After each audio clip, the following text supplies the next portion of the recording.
ರಾಜಕೀಯದ ಎಲ್ಲ ಮಜಲುಗಳು ಕೂಡ ಅನುಭವಿಸಿದಂಥವ್ರು. ರಾಜ್ಯಸಭಾ ಸದಸ್ಯರಾಗಿ, ಲೋಕಸಭಾ ಸದಸ್ಯರಾಗಿ, ವಿಧಾನ ಪರಿಷತ್ ಸದಸ್ಯರಾಗಿ, ವಿಧಾನಸಭೆ ಸದಸ್ಯರಾಗಿ ಎಲ್ಲ ರಾಜಕೀಯದ ಮಜಲುಗಳನ್ನು ಕೂಡ ಅನುಭವಿಸಿದ್ದಾರೆ. ಕೇಂದ್ರದಲ್ಲಿ ಸಚಿವರಾಗಿ, ಗವರ್ನರ್, ರಾಜ್ಯಪಾಲರಾಗಿ, ಮಹಾರಾಷ್ಟ್ರದ ರಾಜ್ಯಪಾಲರಾಗಿ, ಅತ್ಯಂತ ಅವರ ಸುದೀರ್ಘವಾದಂತಹ ರಾಜಕಾರಣದಲ್ಲಿ ನಮ್ಮ ಕರ್ನಾಟಕ ರಾಜ್ಯಕ್ಕೆ ಅವರದೇ ಆದಂತಹ ಒಂದು ದೊಡ್ಡ ಕೊಡುಗೆ ಇದೆ. ಉತ್ತರ ಕರ್ನಾಟಕದಲ್ಲಿ ನೀರಾವರಿ ವಿಚಾರದಲ್ಲಿ ನಿನ್ನೆ ವಿಧಾನಸಭೆಯಲ್ಲಿ ಚರ್ಚೆ ಮಾಡ್ತಕ್ಕಂಥ ಸಂದರ್ಭದಲ್ಲಿ ಎಚ್ ಕೆ ಪಾಟೀಲ್ ಪ್ರಸ್ತಾಪ ಮಾಡಿದ್ರು. ಅವರ ಮುಖ್ಯಮಂತ್ರಿ ಅವಧಿಯಲ್ಲಿ ಸುಮಾರು 30% ಬಡ್ಜೆಟ್ ಹಣವನ್ನ ಉತ್ತರ ಕರ್ನಾಟಕದ ನೀರಾವರಿಗೆ ಖರ್ಚು ಮಾಡಿದಂತ. ಎಂದೂ ಕೂಡ ನಾನು ಈ ಕೆಲಸ ಮಾಡಿದ್ದೀನಿ ಅಂತಕ್ಕಂಥ ಮಾತನ್ನ ಯಾರ ಹತ್ರ ಹೇಳ್ಕೊಳ್ತಾ ಇಲ್ಲ. ಇವತ್ತಿನ ರಾಜಕಾರಣಿಗಳು ನಾವು ಸ್ವಲ್ಪ ಆದ್ರೂ ಕೂಡ ಹೇಳ್ತಕ್ಕಂಥದ್ದು ಜಾಸ್ತಿ. ಆದ್ರೆ ಅವ್ರು ಎಂದೂ ಕೂಡ ನಾನು ಇಂಥ ಕೆಲಸ ಮಾಡಿದ್ದೀನಿ ರಾಜ್ಯಕ್ಕೆ ಅಂತ ಹೇಳ್ತಕ್ಕಂಥವ್ರಲ್ಲ. ಅವರು ಕೆಲಸಗಳು ಅವ್ರನ್ನ ಗುರುತಿಸ್ತಂತೆ.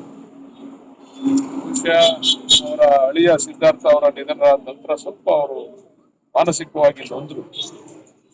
ತದನಂತರ ಅವರ ಆರೋಗ್ಯದಲ್ಲಿ ಏರುಪೇರು ಆಯ್ತು. 1 ವರ್ಷದಿಂದನೇ ಅವರು ಆಸ್ಪತ್ರೆ ಸೇರ್ತಕ್ಕಂಥ ಅವರು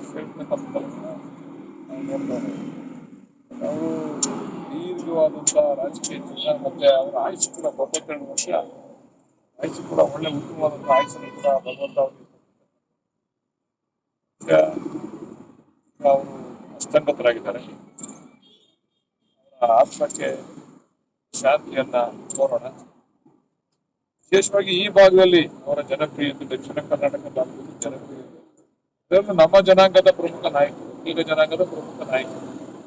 ಅವ್ರನ್ನ ಕಾಂಗ್ರೆಸ್ ಸರ್ಕಾರ ಒಂದು ಬಾರಿ ಅವರು ಉಪಮುಖ್ಯಮಂತ್ರಿ ಆದಾಗ ಇನ್ನೇನು ಮುಖ್ಯಮಂತ್ರಿ ಆಗೇ ಹೋದ್ರು ಅಂತೇಳಿ ಘೋಷಣೆ ಆಗೋಗಿತ್ತು. ಅವರು ಮಲೆ ಮಹದೇಶ್ವರ ಅವರ ಮನೆ ದೇವರಿಗೆ ಭೇಟಿ ಕೊಟ್ಟು ಬರೋದ್ರೊಳಗಡೆ ಬದಲಾವಣೆ ಆಗಿತ್ತು. ವೀರಪ್ಪ ಮೊಯ್ಲಿ ಅವರು ಮುಖ್ಯಮಂತ್ರಿ ಆಗಿದ್ರು. ಆದ್ರೂ ಕೂಡ ಎಂದೂ ಅವರು ಯಾರನ್ನು ಕೂಡ ದ್ವೇಷಿಸಲಿಲ್ಲ, ದೂಷಿಸಲಿಲ್ಲ. ಹೈಕಮಾಂಡ್ ಅನ್ನು ಕೂಡ ದೂಷಿಸಲಿಲ್ಲ. ನಂತರ ಅವ್ರಿಗೆ ನಮ್ಮ ಹೈಕಮಾಂಡ್ ಒಂದು ಒಳ್ಳೆ ಅವಕಾಶವನ್ನ ಮಾಡಿಕೊಡ್ತಾರೆ. ಆದ್ರೆ ಅವರ ಮುಖ್ಯಮಂತ್ರಿ ಆದಂತ ಸಂದರ್ಭದಲ್ಲಿ ಅವರು ಅನುಭವಿಸಿದಂತ ನೋವು ಬಹುಶಃ ಯಾವುದೇ ಮುಖ್ಯಮಂತ್ರಿ ರಾಜ್ಯದಲ್ಲಿ ಅನುಭವಿಸಿಲ್ಲ. ಯಾಕಂದ್ರೆ ಆ ಸಂದರ್ಭದಲ್ಲಿ ಬರದ ಛಾಯೆ ಆವರಿಸಿತು.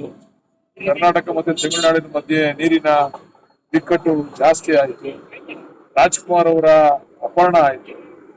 ಇಂಥ ಒಂದು ಪರಿಸ್ಥಿತಿಯಲ್ಲಿ ಕೂಡ ಅತ್ಯುತ್ತಮವಾದಂತಹ ಆಡಳಿತವನ್ನ ಯಶಸ್ವಿನಿ ಅಂತಕ್ಕಂಥ ಕಾರ್ಯಕ್ರಮ, ಬಹುಶಃ ಬಡವರು ಕೂಡ ಯಾವುದೇ ಖರ್ಚಿಲ್ಲದೆ ಆಪರೇಷನ್ ಅನ್ನ ಮಾಡಿಸ್ಕೋಬಹುದು ಅಂತಕ್ಕಂಥ ವಿಚಾರವಾಗಿ ಬಡವರ ಪರವಾಗಿ ಯಶಸ್ವಿನಿ ಅಂತ ಕಾರ್ಯಕ್ರಮವನ್ನ ಅವರು ಜಾರಿಗೆ ತಂದಂಥದ್ದು. ಸ್ತ್ರೀಶಕ್ತಿ ಸಬಲೀಕರಣ, ಸ್ತ್ರೀಶಕ್ತಿಯನ್ನ ಅವ್ರ ಕಾಲದಲ್ಲೇನೆ ಅವರು ಪ್ರಾರಂಭ ಮಾಡಿದಂಥದ್ದು. ಹೆಣ್ಣು ಮಕ್ಕಳಿಗೆ ಶಕ್ತಿ ತುಂಬಬೇಕು, ಅವ್ರ ಕಾಲ ಮೇಲೆ ಅವ್ರು ನಿಂತ್ಕೋಬೇಕು ಅಂತ ಹೇಳಿ ಅದಕ್ಕೆ ಶಕ್ತಿಯನ್ನ ತುಂಬಿದಂಥವ್ರು ಸನ್ಮಾನ್ಯ ಎಸ್ ಎನ್ ಕೃಷ್ಣ ಅವರು. ಅವರ ವಿಚಾರಧಾರೆಗಳನ್ನ ಎಷ್ಟು ಹೇಳಿದ್ರು ಕೂಡ ಸಾಲೋದಿಲ್ಲ. ಆ ಮಟ್ಟಿಗೆ ಬಿಸಿ ಊಟ, ಮಕ್ಕಳು ಯಾವ ಮಕ್ಕಳು ಇವತ್ತು ಮಧ್ಯಾಹ್ನದ ಹೊತ್ತು ಊಟ ಇಲ್ಲದೆ ಬಡ ಮಕ್ಕಳು ನೋವನ್ನ ಅನುಭವಿಸ್ತಾರೆ, ಅವ್ರಿಗೆ ಬಿಸಿ ಊಟ ಯೋಜನೆಯನ್ನು ಕೂಡ ಶಾಲಾ ಮಕ್ಕಳಿಗೆ ಜಾರಿ ತಂದಂತ ಕೀರ್ತಿ ಅವ್ರಿಗೆ ಎಸ್ ಎಂ ಕೃಷ್ಣ ಅವ್ರಿಗೆ ಸಲ್ತದೆ. ಬಹುಶಃ ಈಗ ನಾವೆಲ್ಲರೂ ಸೇರಿ ಅವ್ರಿಗೆ ಒಂದು ಶ್ರದ್ಧಾಂಜಲಿ ಕಾರ್ಯಕ್ರಮವನ್ನು ಮಾಡ್ತಾ ಇದ್ದೀವಿ. ಅವರ ಆತ್ಮಕ್ಕೆ ಶಾಂತಿಯನ್ನು ಕೂಡ ಕೋರ್ತಾ ಇದ್ದಾರೆ. ಅದರ ಜೊತೆಯಲ್ಲಿ ಅವರ ಕುಟುಂಬ ವರ್ಗ, ಅವರ ಸ್ನೇಹಿತರು, ಅವರ ಬಂಧುಗಳು, ಅವ್ರ ವಿದೇಶಿಗಳೆಲ್ಲರೂ ಕೂಡ ಅವರ ಸಾವಿನ ನೋವಿನ ಚಿತ್ರವನ್ನು ಬರ್ತಕ್ಕಂಥ ಶಕ್ತಿಯನ್ನ ಭಗವಂತ ಬಂದಿಸ್ಲಿ ಅಂತ ಹೇಳಿ